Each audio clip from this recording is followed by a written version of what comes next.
नमस्कार, राधे राधे, जय श्री कृष्णा। दर्शकों, आज हम आपको इस वीडियो को माध्यम बनाकर माघ मास के स्नान के महात्म्य के 21वें दिन के अध्याय की कथा को लेकर आए हैं। इससे पहले माघ मास के स्नान व महात्म्य के 20 दिन की कथा के वीडियो मैंने अपने चैनल पर डाल रखे हैं। उन सभी वीडियो की कथा को सुनकर आप माघ मास के महात्म्य के पुण्य फल के भागीदार बन सकते हो।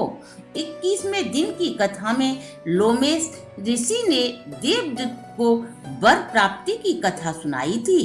इसका वृतांत जानेंगे। इससे पहले 20वें दिन की कथा में हमने देखा लोमेश ऋषि ने पुण्य तीर्थों में माघ मास की महिमा व उसके संपूर्ण फल को बताया है।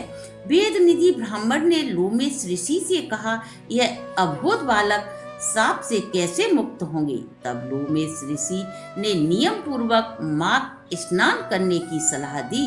यदि ये नियम संयम से माघ स्नान करेंगे तो यह माघ मास समाप्त होने पर इन्हें अपने सांप से मुक्ति मिल जाएगी, अन्य कोई उपाय नहीं। माघ मास के पवित्र महीने में तीर्थ क्षेत्र में स्नान करने से पिछले सभी जन्मों सहित इस जन्म के पाप नष्ट हो जाते हैं। आइए अब आगे का वृतांत जानें। लोमेश ऋषि बोले, चिरकाल में अवंती नगर में वीरसेन राजा ने नर्मदा नदी के किनारे जाकर राजसु यज्ञ किया। उसने 16 अश्वमेध यज्ञ किए। वो यज्ञ इतने भव्य थे कि उस यज्ञ स्थल की ओर जाने वाले रास्ते भी स्वर्ण से सुशोभित थे। यज्ञशालाएं संपूर्ण आभूषण और स्वर्ण के खंभों से बनाई जाती थी। उस दानी और देव भक्त राजा ने ब्राह्मणों को पर्वत के समान अन्न की ढेरियां दान में दी थी। वह स्वर्ण और गौ का दान हर समय करता था। राजा के राज्य में भद्रक नाम का एक मूर्ख ब्राह्मण रहता था। हीन कुल में उत्पन्न वह दुराचारी मूर्ख खेती करता था। उसने अन्य सभी धर्मों का त्याग कर दिया था। कुछ समय पश्चात खेती से उसका मन ऊब जाता है। भाई बंधु उसे पहले ही त्याग चुके थे। अपनी भूख प्यास से दुखी होकर जीविका की तलाश करता हुआ वह अन्य स्थान की ओर चल देता है। रास्ते में उसे एक ज्योतिषियों का दल मिलता है जो प्रयाग तीर्थ में जाकर स्नान करने की इच्छा से भ्रमण कर रहा था। मकर संक्रांति के माघ के महीने में 3 दिन उसने भी उन ज्योतिषियों के साथ स्नान किया। अनजाने में माघ मास में 3 दिन स्नान कर लेने से वह ब्राह्मण पाप मुक्त हो जाता है। जब वह निष्पाप हो गया तो वह श्रेष्ठ ब्राह्मण हो गया और वह प्रयाग से लौटकर वहीं वापस अपने घर लौट आया जहां वह खेती करता था। कुछ समय पश्चात राजा और उस ब्राह्मण की मृत्यु देव योग से एक ही दिन हो जाती है। लोमेश ऋषि कहते हैं कि मैंने खुद इन दोनों को इंद्रलोक में बराबर स्थान पर बैठे हुए देखा था। कहाँ दानी नरेश जिसने पर्वतों के समान स्वर्ण और अन्न के दान किए, सैकड़ों राजसु और अश्वमेध यज्ञ किए। कहाँ वह मूर्ख ब्राह्मण जिसको तेज बल रूप स्त्री देवयान आभूषण तथा पारिजात पुष्पों की माला राजा के समान ही आभूषण से सुशोभित तथा ऐश्वर्य को प्राप्त हुआ था। प्रयाग स्नान का ऐसा प्रभाव देखकर मैं दंग रह गया। अब इससे ज्यादा मैं क्या प्रशंसा करूं। हे राजन, प्रयाग में माघ स्नान राजसु यज्ञ और अश्वमेध यज्ञ के बराबर होता है। माघ महीने में प्रयाग तीर्थ में गंगा यमुना संगम में जो हवा चलती है वह संगम के जल से स्पर्श करके जिस व्यक्ति के शरीर को स्पर्श करती है वह तुरंत ही सभी पापों से मुक्त हो जाता है। अर्थात वह वायु बड़े बड़े कष्टों को नष्ट करने वाली है। किसी भी तीर्थ में किए गए पाप का फल माघ महीने में प्रयाग में स्नान करने से नष्ट हो जाता है। लोमेश ऋषि बोले, हे विप्र, मैं तुमसे पिशाच मोचन नाम का एक इतिहास कहता हूँ, ध्यान पूर्वक सुनो। और गंधर्व कन्याएं और जो तुम्हारा पुत्र पिशाच योनि में पड़े हैं उसको भी सुनने के लिए कहो। ये मेरे प्रसाद से स्मृति को प्राप्त हो जाएंगे। पूर्व समय में देवदूत नाम का एक वैष्णव था। वह हर कार्य में पारंगत और अत्यंत दयालु प्रवृत्ति का था। उसने दया करके पिशाचों को पिशाच योनि से मुक्त किया था। यह सुनते ही वेद निधि जी बोले, हे देव, वह कहाँ का रहने वाला था, किसका पुत्र था, वह किस पिशाच को उसने उस योनि से मुक्त किया था? हे महामुनि, मुझे विस्तार पूर्वक बताने की कृपा करें।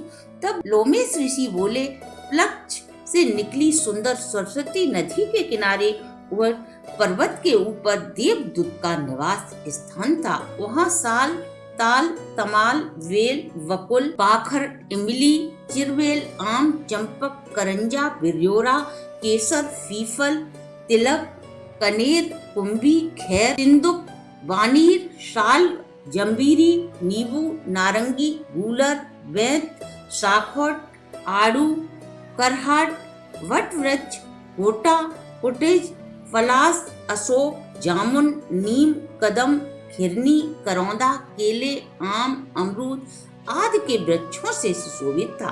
साथ ही नारियल, सप्तपर्ण, त्रिपत्र, सिरिस, सुंदर आमले, करकंद, लकुच, पारिभद्र, वज, केतकी, शिशुमार, तंगर, कुंद, मल्लिक, कमल, कल्हार, मालती, चमेली, जायफल, नागेश्वर, सुबह, बरवरी तथा तुलसी आदि के वृक्षों से वह वन आश्रम शोभायमान था।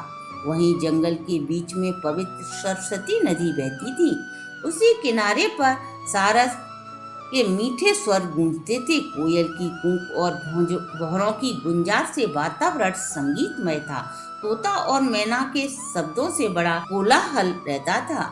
वहाँ अनेकों प्रकार के जंगली पशु विचरण करते थे। इतना सुंदर देवमय वातावरण था। वहाँ उस पर्वत वन के वृक्ष हमेशा ही फल और फूलों से लदे रहते थे। यह वन रजकड़ से धूमिल तथा मधुमक्खियों के पराग के छत्तों से पूर्ण था। नई नई मंजरी तथा नवपल्लव वाली लताएं वृक्षों से ऐसे लिपटी थी मानो स्त्रियां अपने पतियों से आलिंगन कर रही हों।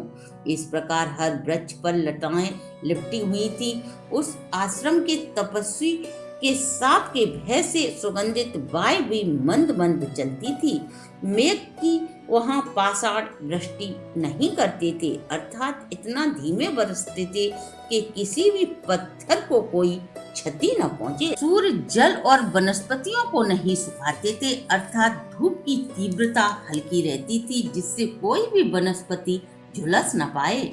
वहाँ के तपस्वियों के ताप से सभी डरते थे। वहाँ किसी भी प्रकार का कोई उपद्रव नहीं था। वहाँ सिद्ध पुरुषों का ही सर्वदा वास था। वह वन चित्ररथ वन के समान मनोरम व आनंद प्रदान करने वाला था। उसी वन के द्विजवर महात्मा देवदूत सुमित ब्राह्मण का पुत्र जो लक्ष्मी नारायण के वरदान से पैदा हुआ था, वो भी उसी वन में निवास करता था।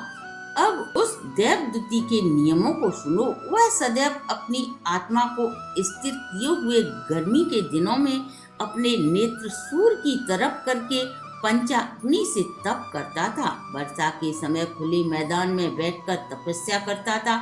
आंधी या तूफान आने पर वह हिमालय पर्वत की तरह निष्कंप तपस्या करता रहता था, अर्थात बिना हिले डुले तपस्या में लीन रहता था। वह ब्राह्मण हेमंत ऋतु में पूष माह के महीने में सरस्वत सरोवर में बैठकर तपस्या करता था और पवित्र जल का स्पर्श करके तीनों समय संध्या उपासना करता था। रोज पितरदेव तथा ऋषियों को श्रद्धा पूर्वक प्रत्येक दिन तर्पण करता था। अग्नि में श्रद्धा पूर्वक होम करता था। चंद्रायन व्रत की विधि से वह अपना समय बिताता था, अर्थात एक बार चंद्रमा निकलने पर ही भोजन ग्रहण करता था। नित्य भ्रमण करता था। सत्यवादी और जितेंद्रिय था। पृथ्वी पर विश्राम कर श्री हरि की कथा व पूजन करता था। स्वयं वृक्ष से गिरे हुए फल और पत्तियों का ही भोजन करता था। कभी अन्न का सेवन नहीं करता था। इन्हीं कारणों से बिना विचलित हुए तपोनिष्ठ वेदांगों में पारंगत उस ब्राह्मण के शरीर में केवल नाड़ियां और हड्डियां ही शेष दिखाई देती थी। इस प्रकार उसे वन में तप करते हुए 1000 वर्ष बीत गए। तब उस ब्राह्मण के तेज से वह पर्वत प्रज्वलित हो उठा। वह पर्वत अग्नि के समान प्रकाशवान हो गया। उस तेज को कोई भी प्राणी सहन नहीं कर सकता था। उस जंगल में शत्रुता त्याग कर सभी जंगली जानवर परस्पर प्रेम से रहते थे। सभी निर्भय होकर एक दूसरे के साथ विचरते थे। लोमेश ऋषि बोले, हे ब्राह्मण, उसका एक और अति कठोर नियम था, उसे ध्यान पूर्वक सुनो। वह प्रतिदिन नारायण का त्रिकाल पूजन करता था, खिले हुए सुगंधित अछूते 1000 फूलों से, जिन फूलों को किसी ने छुआ न हो। वेद सूक्त की विधि से विष्णु भगवान का पूजन करता था। वह श्री हरि विष्णु भगवान की कृपा प्राप्त करने के लिए हर प्रयत्न करता था। दधीच ऋषि के वरदान से वह श्रेष्ठ वैष्णव भक्त बन गया था। एक दिन वह वैशाख के महीने में एकादशी के दिन आनंद मग्न होकर भगवान की पूजा करके विचित्र स्तुति करने लगा। तब भगवान श्री हर उसकी स्तुति को सुनकर चतुर्भुज रूप धारण कर कमल नयन आभूषणों से सुशोभित होकर मेघ वर्ण के समान गरुड़ पर आरूढ़ होकर उनके सामने प्रकट हो जाते हैं।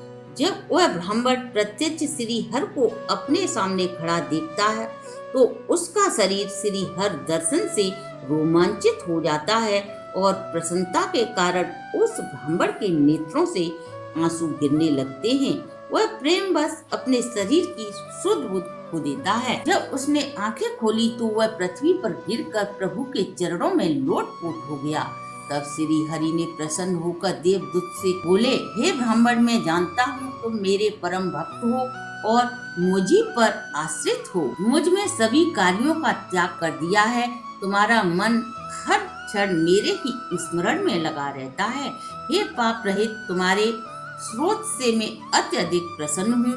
मांगो, क्या वर मांगना चाहते हो, मांगिए। लोमेश ऋषि कहते हैं कि हे ब्राह्मण, इस प्रकार श्री हरि के वचनों को सुनकर देवदूती प्रसन्नता के कारण अपनी लड़खड़ाती हुई वाणी में बोला, हे देवों के देव, हे कमल नयन, अपनी माया से शरीर धारण करने वाले हे देव, आपके दर्शन तो देवताओं के लिए भी दुर्लभ हैं। उसे पाकर आज मैं सनाथ हो गया। अब मुझे और क्या चाहिए? सब कुछ तो आज मैंने प्राप्त कर लिया। ब्रह्मादिक सब देवता, सनकादिक ऋषि और कपिलादिक सिद्ध लोग आपका दर्शन पाने के लिए सदैव ही लालियत रहते हैं। ममता रूपी में और हमारा अर्थात अहंकार रूपी शुभ और अशुभ बंधन जो मोह के मूल हैं, वह भी आपके दुष्कर दर्शन मात्र से समूल जड़ से नष्ट हो जाते हैं। मेरे जन्म, कर्म और बुद्धि आदि सब का फल मुझे आज प्राप्त हो गया, जो मुझे आपका दुर्लभ दर्शन हुआ है। हे जगत के स्वामी, इससे ज्यादा और इससे बढ़कर इस संसार में कौन सी वस्तु हो सकती है? हे देवेश, आपके चरण कमल हमारे हृदय में सदा विराजमान रहें। मैं सदैव अंतर आत्मा से भक्ति पूर्वक आपका चिंतन करता रहूं। आप में मेरी भक्ति सदैव अचल रहे। हे कमलनाथ, मैं केवल यही वर मांगता हूँ, अन्य और कुछ भी नहीं चाहता। ऐसे प्रिय वचन सुनकर भगवान श्री हरि विष्णु प्रसन्नता पूर्वक बोले, हे द्विजवर, ऐसा ही होगा। तुम्हारे किसी भी तप में कोई बाधा नहीं होगी। जो मनुष्य तुम्हारे द्वारा कहे गए इस स्रोत को पढ़ेगा, उस मनुष्य की मुझ में अचल भक्ति होगी तथा जो कुछ कर्म कार्य हैं, ये भी उन सब के सांगोपांग विद्यमान रहेंगे और उन लोगों के ज्ञान में परम निष्ठा होगी। यह कहकर श्री हरि अंतर ध्यान हो गए। इसके साथ ही माघ मास के 21वें दिन की कथा को हम यहीं विश्राम देते हैं।